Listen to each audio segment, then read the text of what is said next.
আসসালামু আলাইকুম আমার প্রাণপ্রিয় আপুরা, আপনারা কেমন আছেন? আশা করতেছি ভালো আছেন। আলহামদুলিল্লাহ, আপনাদের দোয়া এবং আল্লাহর অশেষ রহমতে আমিও সুস্থ এবং ভালো আছি। নাজনীন ব্লগ চ্যানেলে আরও একটা নতুন ভিডিওর সাথে সবাইকে স্বাগত জানাইতেছি। আশা করতেছি ভিডিওটা আপনাদের কাছে ভালোই লাগবে। আজকের এই ভিডিওটা যে যেখান থেকে দেখতেছেন, কাছে দূরে দেশে বিদেশে, সবাইকে জানাই অনেক অনেক ধন্যবাদ।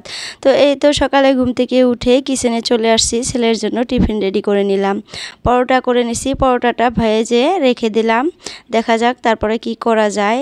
জাস্ট খালি পরোটাটা বানাইছি, এমনি এমনি পরোটা কিন্তু আমার ছেলে খাবে না, দেখি এর মধ্যে কি দিয়ে দেওয়া যায়। তো যাই হোক, তারপরে দেখেন এই যে এখানে মাটন কালকা যে 1 কিলো নিয়ে আসছিল, কালকা না সরি 3 দিন হয়ে গেল, মানে 1 কিলো আনছিল, সেদিন হাফ কিলো রান্না করছিলাম আর হাফ কিলো আমি ফ্রিজে রেখে দিছিলাম। তো সেই হাফ কিলো আজকে বের করে নিছি, আর সেখানে 2টা আলু কেটে দিয়ে প্রেশারের মধ্যে এই যে সেদিন যেভাবে রান্না করছিলাম আর কি, সব মশলা টশলা দিয়ে একদম মাখিয়ে প্রেশারের মধ্যে 2-3টা সিটি মেরে নিব। আর এরকম করে রান্না করলে ভালোই লাগে খেতে, তো যার জন্য আজকেও সেইভাবেই রান্না করতেছি। আর আজকে আমার ভাইয়া আসছে, আর আমার একটাই কিন্তু ভাই, সেটা গুয়াহাটিতে থাকে, সেখানে পড়ে। তো তার যেহেতু এক্সাম চলে আসে, তো একটা এক্সাম হয়ে গেছে, তারপরে 1 সপ্তাহ এক্সাম নেয়, তো যার জন্য সে ঘুরতে আসছে। আর এখানে দেখেন আমি সব কিছু রেডি করে নিছি। বিরিয়ানির জন্য চাল ধুয়ে ঝরান দিয়ে রাখছি, পেঁয়াজ কেটে নিছি, আর এখানে মানে আদা বাটা, তেজপাতা আর ইলাচি রেখে দিছি। আর আমি কিন্তু মাংসতে যা যা মশলা লাগে সব কিছু দিয়ে দিছি একবারে। আর এই যে সবজিটা দেখতেছেন, এটা কিন্তু আমার রাতের সবজি, এখানে একটু মানে খেয়ে রেখে দিছিলাম। রাতে কিন্তু আমি চিকেন দিয়ে পেঁপে দিয়ে রান্না করছিলাম, সরি রাতে না, দুপুরে রান্না করছিলাম, সেখানে আমরা খাইছিলাম আর এতটুকু মানে রেখে দিছিলাম। সেটা রাতে আমরা ভাত খাইনি, যেহেতু আমি একটা জায়গায় ঘুরতে গেছিলাম, তো সেটা আপনাদের সাথে শেয়ার করতে পারি নাই, সরি। তো আমার হাজব্যান্ড একাই বাড়িতে ছিল, একটু ভাত খাইছে, তো সব সবজি বেঁচে আছে। তো ভাবলাম যে চিতই পিঠা করে নেই সকালকার খাবারের জন্য, চা করে নেব আর এই সবজি দিয়ে খেয়ে নেব। তো এইদিকে কিন্তু আমার ছেলেকে ভাত খাওয়ার জন্য আমি দিয়ে দিছিলাম, তো সে কিন্তু ভাত টাত খাওয়া একদম কমপ্লিট করে ফেলছে। আর তাকে আমি দোকানে পাঠালাম ডিমের জন্য। আর বাইরে দেখেন প্রত্যেক দিনের মতো আজকেও বৃষ্টি হইতেছে, প্রায় আজকে 20 দিনের মতো এইভাবে বৃষ্টি হইতেছে। আর ভালো লাগে না, মনে হয় এখন যদি একটু রোদ উঠতো কত যে শান্তি পেতাম।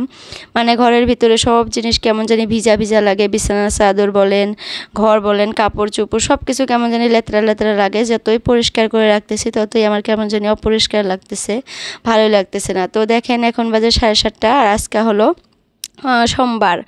তো আজকে আমার ছেলের স্কুল আছে, তো স্কুলে পাঠাবো। তার কিন্তু যাওয়ার একদমই মুড নাই, কারণ তার মামা আসছে। আর সে যে মামাকে এত ভালোবাসে সেটা আর আপনাকে কি বলবো, আপনাদেরকে আর কি বলে বোঝাতে পারবো না। তার বাবা মার থেকে আর কি তার মামার জন্য তার বেশি আর কি ভালোবাসা। তার মামাকে পেলে তার আর দুনিয়াতে কিছুই লাগে না এমন। আর সে যদি আসে মানে খুবই খুশি হয় আমার ছেলে, আর যখন চলে যাবে সে কান্না করতে করতে অবস্থা একদমই খারাপ হয়ে যায়। এই যে পরোটাটা যে আমি ভেজে রাখছিলাম, সেই পরোটাটা দেখেন ডিমটা আইনা ভাইজা উপরে দিয়ে দিলাম, মানে এগ রোলের মতো বানিয়ে দিলাম। আর এখানে একটু পেঁয়াজ কুচি দিছি, যেহেতু আমার ছেলে অত ঝাল পছন্দ করে না, তো পেঁয়াজ কুচি দিয়ে দিছি, আর কিছু দিই নেই। তো এখানে পেপার দিয়ে মুড়িয়ে টিফিনের মধ্যে তুলে রাখলাম। আর এদিকে ছেলের ড্রেসটা বের করে দিলাম, ছেলেকে পরতে দিলাম, সে এখন ড্রেসটা পরবে, আমি এদিকে টিফিনটা তুলে দেই। টিফিনটা তখন তুলতে পারি নাই, জাস্ট খালি রাখছিলাম এমনি। আর একটু আজকে মানে লেটই হয়ে যেতেছে ছেলের স্কুলে যাওয়া, তো যার জন্য একটু তাড়াহুড়া করতেছি। তো এদিকে টিফিনটা তুলে দিয়ে ছেলেকে রেডি করে দেই, একটু একটু কাপড় সে একাই পরে নিছে, আরখানে আমি পরিয়ে দিতেছি। তো আমার ভাইয়াও কিন্তু ঘুম থেকে উঠে পড়ছে, তো ওদেরকেও খাবার দিব, তো যার জন্য মানে একা হাতে সব কাজ সামলায়, যেহেতু একটু কষ্টই হয়ে যায়, তারপরেও করতে হয়, উপায় নাই। আর এটা কিন্তু যাওয়া কালকার ভিডিও। তো আমার কালকা কিন্তু শরীরটা খুবই অসুস্থ ছিল, খুবই অসুস্থ, মানে কি আর বলবো। কালকার ভিডিওতে হয়তো আমি ভয়েস ওভার করতে কিন্তু বলছিলামই যে আমার শরীরটা খুবই অসুস্থ, মানে বিষের ওষুধ খাইয়ে নিছিলাম। তো ভয়েস ওভারে কী বলছি আমি নিজেও জানি না। তো যাই হোক, আজকে ভয়েস ওভার করতেছি, আজকে শরীরটা সুস্থ হয়েছে, কিন্তু ভিডিওটা তো যাওয়া কালকার, তখন কিন্তু আমার শরীরটা খুবই অসুস্থ ছিল। তারপরেও কাজকর্মগুলো করে নিছিলাম, যেহেতু একার সংসার, মানে শরীর অসুস্থ থাকলেও করতেই হয়। আর সুস্থতা যে আল্লাহর কত বড় নিয়ামত, অসুস্থ হইলে আমরা না হইলে আর কি বুঝতে পারি না। তো অসুস্থ হয়ে আমি বুঝতে পারছি যে সুস্থ থাকতে আল্লাহর কাছে সবসময় শুকরিয়া আদায় করতে হয় যে আল্লাহ শরীরটা সুস্থ রাখছে। আর এটাই সবথেকে বড় কথা, শরীর সুস্থ রাখাটা। আল্লাহ যে কত বড় মানে নিয়ামত আমাদেরকে দিয়ে রাখছে সেটা আমরা মানে বুঝতে পারি না যতক্ষণ আমরা সুস্থ থাকি। অসুস্থ হওয়ার পর সে বুঝে যায় যে সুস্থতা কত বড় নিয়ামত আল্লাহর। তো আল্লাহর কাছে হাজার শুকরিয়া। আজকে কিন্তু আমি আলহামদুলিল্লাহ একটু সুস্থ হয়েছি। তো কালকে হঠাৎ করে কী যে হয়ে গেছিলো বুঝতে পারি নাই। তো মেডিসিন খাওয়ার পর ঠিক হয়েছিলাম ঠিকই, কিন্তু বিষের মেডিসিন যেহেতু আমার শরীরটা একদমই শেষ করে ফেলছে আর কি, আর খুবই পাওয়ারই ছিল। আর ভাত না খেয়েই যেহেতু আমি মেডিসিনটা খেয়ে নিয়েছিলাম, তার জন্য একটু মানে অসুবিধাই হয়েছিল। তো যাই হোক, আমার ছেলেকে কিন্তু রেনকোট পরিয়ে স্কুলে পাঠিয়ে দিলাম। বাইরে খুবই বৃষ্টি হইতেছে, তারপরে তো স্কুল ছুটি দেওয়া যাবেই না, দিয়েই পাঠাইতে হবে। তো যার জন্য রেনকোটটা পরিয়ে দিয়ে পাঠাইলাম। আর এদিকে দেখেন আমাদের সকালের খাবার দাবার রেডি করতেছি, চিতই পিঠা ভাজতেছি, সবজিগুলোও রেডি করে নিলাম, চা রেডি করে দিচ্ছি সবাইকে। তো আমার ভাই আর হাজব্যান্ড খেয়ে নিব এখন, আমি একটু পরে খেয়ে নিব। ওই যে তারা খেতে বসে গেছে। আর এটা হলো আমার ভাইয়াটা, আর ওইটা হলো আমার হাজব্যান্ড। আপনারা তো জানেনই, চিনেনি আমার হাজব্যান্ডকে, আপনাদের দাদাকে।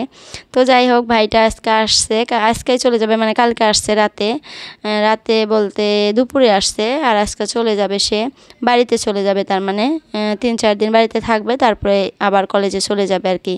গুয়াহাটি মেডিকেল কলেজে পড়তেছে। তো সবাই দোয়া করবেন আমার ভাইটার জন্য। তো যাই হোক, খাবার দাবার কিন্তু একদমই কমপ্লিট হয়ে গেছে। আমিও কিন্তু খেয়ে নিছি অফ ক্যামেরায়, আপনাদের সাথে শেয়ার করতে পারলাম না যেহেতু ভিডিওটা খুবই লং হয়ে যাবে। সব কিছুই যদি আপনাদের সাথে শেয়ার করতে যাই তাহলে কিন্তু ভিডিওটা খুব লং হয়ে যায়। তো যার জন্য কিন্তু মাঝে মধ্যে একটু একটু করে অফ ক্যামেরায়ও করে নেই কাজ। আর আপনারা তো জানেনই একটা সংসারে কত কাজ থাকে, মানে অন ক্যামেরায় যতটুকু দেখায় আবার অফ ক্যামেরায় কিন্তু তার থেকে বেশি করতে হয়। যার যার সংসারের কাম আর কি সেই জানে। আর সংসার কিন্তু কাম ছাড়া হয় না, কাম থাকবে সংসারে কম বেশি। আর আমি যেহেতু যখনকার কাজ তখনই করতে ভালোবাসি, তো কাম আমার জন্য একটু বেশি হয়ে যায়। ওই যে কাম ফেলে রেখে না যে, তার জন্য তো যখনকার কাজ অমনি করে নেই। আমার কিন্তু শরীর অসুস্থ, তারপরেও কিন্তু কাজগুলো করে নিতেছি। আর ঘর বাড়ি অপরিষ্কার থাকলে না, আমি যদি অসুস্থ থাকি আরও বেশি অসুস্থ হয়ে যাব। তো যার জন্য ভাবলাম যে একটু পরিষ্কার করে নিয়ে নিজেকে সুস্থ ফিল করি আর কি। তো যার জন্য এই যে বিছানা টিছানা সব কিছু পরিষ্কার করে নিতেছি। আর ওই পাশে কিন্তু মাংসটা মানে 3-4টা সিটি মেরে রেখে দিছি, পরে আর কি সোমবার দিয়ে নিব। আর ভাবছি একটু পোলাও করব, যেহেতু ভাইটা আসছে, তো একটু পোলাও করব আর মাটন দিয়ে আলু দিয়ে সিম্পল করে রান্না করব। আর আমারই যেহেতু ভাই, অন্য কেউ না, যা তাকে যা খাইতে দেব তাই খাবে, কিন্তু আমার মন মানতেছে না যেমন করে তেমন করে খাওয়ার দিয়ে মানে খাইতে দিতে। আর আমি কিন্তু বিষের ওষুধ মানে অত সহজে খাই না। ওই ভাইটা আসছে যে জন্য মানে খেয়ে নিলাম, একটু কাজ যেহেতু করতে হবে, তো যার জন্য খেয়ে নিছি, নইলে আমি একদমই খেতাম না। বিষের ওষুধ আমি সহজে খাই না আর কি। তো সে বাড়িতে আসছে, এখন যদি আমি অসুস্থ হয়ে পড়ে থাকি তাহলে তো হবেই না, তার জন্য টুকটাক রান্নাবান্না তো করতেই হবে। তো যার জন্য আমি কিন্তু ওষুধটা খেয়ে নিয়েছিলাম।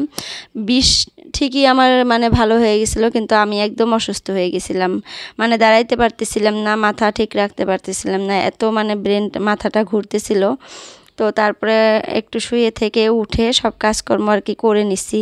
আর একা সংসারে যতটুকু আর কি সুবিধা আছে তার থেকে বেশি আর কি অসুবিধাও থাকে, যেহেতু একা সংসার, শরীর অসুস্থ থাকলেও কিন্তু নিজেকেই করতে হয়। আবার একটু কিন্তু জিরিয়েও করতে পারি, মানে একটু শরীরটা অসুস্থ দেখা গেতেছে, একটু জিরিয়ে তারপরে উঠে কাজগুলো করা যায় আর কি, কিন্তু নিজেকেই করতে হয়। আর যদি জয়েন্ট ফ্যামিলিতে থাকেন, শরীরটা যদি একটু অসুস্থ থাকে আপনি একটু রেস্ট নিতে পারবেন। আর যদি সবাই থাকে, সবাই কিন্তু আপনার কাজগুলো হাতে হাতে করে দিবে, যদি ভালো হয় আর কি সবাই, তো সেটাই। আর যদি সংসারে ভালো না থাকে মানুষ, তাহলে কিন্তু আপনার শরীর যতই অসুস্থ থাক, উঠে কিন্তু আপনাকে কাজ করতেই হবে। তো আমার আলহামদুলিল্লাহ আমার ফ্যামিলিতে, আমার মানে শ্বশুর বাড়িতে সবাই ভালো ছিল, তো এখন পর্যন্ত ভালো। আমরা সবাই সেপারেট হওয়ার পরেও কিন্তু আমরা সবাই এখনও মিলে জুলে আছি আপনাদের দোয়া এবং আল্লাহর অশেষ রহমতে। তো এইভাবেই থাকতে চাই চিরকাল, সবাই একসাথে মিলেমিশে, যতই মানে সেপারেট থাকি কিন্তু তারপরেও ভিতরের যে মহব্বত মিলটা, সেটা যেন সারা জীবন এইভাবেই থাকে, সেটাই সবসময় কামনা করি আর কি। আমি মানে সবার সাথে ক্যাসাল করে আর কি একা একা থাকাটা একদমই অসম্ভব আমার জন্য, আমি একদমই থাকতে পারি না, কারণ আমার কথা না বললে ভালো লাগে না, ভিতরে ভিতরে একদম শেষ হয়ে যায়। আমার হাজব্যান্ডের সাথেও কিন্তু আমি যদি ক্যাসাল টেসাল লাগে, যাই হোক, আমি কিন্তু আগে কথা বলি, সে বলে কিন্তু আমি একটু দাম দেখিয়ে একটু থাকবো না কথা বলে, তারপরে কিন্তু আমি আর থাকতে পারি না, আমি আবার নিজে যাই কথা বলি। তো এইরকম মানুষ আমি, মানে সবসময় কথা বলতে হবে আমাকে, চুপচাপ থাকতে একদমই ভালোবাসি না। তো যাই হোক দেখেন এই পাশে আমি সব কাজগুলো একদম করে নিলাম, বেডরুমটা পরিষ্কার করে নিলাম, কিচেনের কাজও প্রায় কমপ্লিট হয়ে গেছে। তো এখন যেহেতু শরীরটা একটু সুস্থ হয়েছে তারপরে কিন্তু শুয়েছিলাম, আমি উঠে ভাবলাম যে পোলাওটা রান্না করি, যেহেতু দুপুর হয়ে যেতেছে 11টার মতো বাজে। তো সব কিছু তো কাটাকুটাই ছিল, সব রেডি ছিল, জাস্ট খালি বসিয়ে দিতেছি। এখানে পেঁয়াজ কুচি দিয়ে দিছি, ইলাচি, তেজপাতা আর কাজু বাদাম আর হলো কিশমিশ দিয়ে দিলাম। সিম্পল করে রান্না করব, যেহেতু আমার ভাইটা অত মানে তেল ঝোল মশলা এগুলো খাইতে ভালোবাসে না, তার একটু গ্যাসের প্রবলেম। আর এই যে পোলাওটা খাইলে কিন্তু এমনিতেও গ্যাস হয়ে যায়, তো যার জন্য একদম সিম্পল করে রান্না করতেছি। এখানে দেখেন চালগুলা দিয়ে রাখলাম, আগেই কিন্তু ধুয়ে রাখছিলাম চালগুলা। তো দিয়ে এখন একটু কষিয়ে নিব, ভালো করে কষিয়ে একদম প্রেসারের মধ্যে দিয়ে একটু করে পানি দিয়ে 2-3টা সিটি মেরে নিলে কিন্তু আমার পোলাওটা হয়ে যাবে। তো এই যে আমার সোনামাটাকে ওইদিকে খেলতে দিয়ে আমি এদিকে কিন্তু পোলাওটা বসানোর জন্য আসছিলাম, কিন্তু সে এত কান্নাকাটি করতেছে, মানে খেলবে না, আমার কোলে উঠবে। তো তারপর কি আর করব, একাই যেহেতু কাজ করি তো কোলে নিয়েই করতেছি, শরীরটাও কিন্তু খুবই অসুস্থ, তারপরেও দেখেন কোলে নিয়েই কাজগুলো করলাম। আর এই জিনিসগুলো তাকে খেলানোর জন্য দিয়ে গেছিলাম, কিন্তু তার পছন্দ হয়নি, তো তারপরে কোলে নিয়ে আসলাম। তো ভাবলাম সে খেলবে না যেহেতু, সবগুলো জিনিস আবার উঠিয়ে রাখি। তো এইভাবে সারাটা দিন যায় তাকে নিয়ে, মানে কষ্ট করে কত টাইমে কাজ করি, আবার কত টাইমে তাকে কারো কাছে রাইখা কাজ করি, আবার কত টাইমে সে ঘুমায়, ঝটপট করে কাজগুলো করে নিই। তো এই বিছানাটা কিন্তু আমার ভাসুরের বিছানা, জায়ের বিছানা। তো এখানে আমার ভাই রাতে ঘুমাইছিল, ভাবলাম যে বিছানাটা একটু পরিষ্কার করে, ঘরটা পরিষ্কার করে ঝাড়ু দিয়ে দেই, কালকাও দিছিলাম, তো আজকেও ভাবলাম যে দিয়ে দেই। এখানে যেহেতু এখন আবার আমার ভাই শুয়ে থাকবে, একটু আরাম করবে, তো যার জন্য বিছানাটা পরিষ্কার করে গুছিয়ে এখন ঘরটা একটু ঝাড়ু মেরে দিব। আর কিন্তু আমার কিন্তু ওই পাশে পোলাওটা বসানো, মানে গরম পানি দিয়ে গেছিলাম, এই যে গরম পানি দিয়ে গেছিলাম, আর মানে চালটা ভেজে রেখে গেছিলাম। গরম পানি হওয়ার পর এখানে এখন চালগুলো ঢেলে দিয়ে একটু লবণ দিব, মানে স্বাদ অনুযায়ী লবণ দিব, আদা বাটা দিব একটু, আর গরম মশলা দিব, দিয়ে তারপরে ঢাকনা মেরে দিব। 3টা সিটি মারলে আমি অফ করে দিব। আর পানিটা কিন্তু একদম মানে ভেবে চিন্তে দিতে হয়, বেশি পানি দিলে কিন্তু পোলাও একদম নরম হয়ে যাবে, আর একটু পানি দিলে আবার ঝরঝরে বেশি হবে। আর পোলাওটা কিন্তু একদম সফট খাইতে ভালো লাগে, তো সেই ক্ষেত্রে এখানে একটু ভেবে চিন্তে দেখে শুনে পানি দিতে হয়। তো পানি টানি দিয়ে একদম বসিয়ে দিলাম, দেখা যাক আমার পোলাওটা কেমন হয়। তো আমি যেহেতু আগে পাশে আরও রান্না করছি এইভাবে, তো আমার কিন্তু একটা হয়ে গেছে, আইডিয়া হয়ে গেছে, তো সেইভাবে রান্না করি। তো ওই পাশে দেখেন আমি পোলাওটা বসিয়ে দিয়ে এই পাশে ভাবলাম যে ঘরটা ঝাড়ু দিয়ে দেই, মানে ওই পাশেও কাজ করতেছি, এই পাশেও কাজ করতেছি, একটু মানে দেরি হয়ে গেছে। আর একটু পরে যেহেতু আমার মেয়েকে গোসল করাবো, তাকে আবার 12টা পার করে আমি গোসল করাই না, 12টার আগেই গোসল করাই, আর আমিও গোসল করি, যেহেতু ছেলে আবার 2টা স্কুল থেকে চলে আসে, তো 2টার আগেই আমি সব কাজ কমপ্লিট করে নেই। হাজব্যান্ডও চলে আসে শপে থেকে, তো তার জন্য একটু মানে ভেবে চিনতে আর মানে টাইম মেনটেন করে কাজগুলো করে নেই, যতই শরীর অসুস্থ থাক তারপরেও কিন্তু করতে হয়। তো যাই হোক, এই পর্যন্ত আমার ভিডিওটা যে দেখে আসেন প্লিজ চ্যানেলটা সাবস্ক্রাইব করবেন। তো আজকের জন্য এতটুকুই, বাই বাই, আল্লাহ হাফিজ।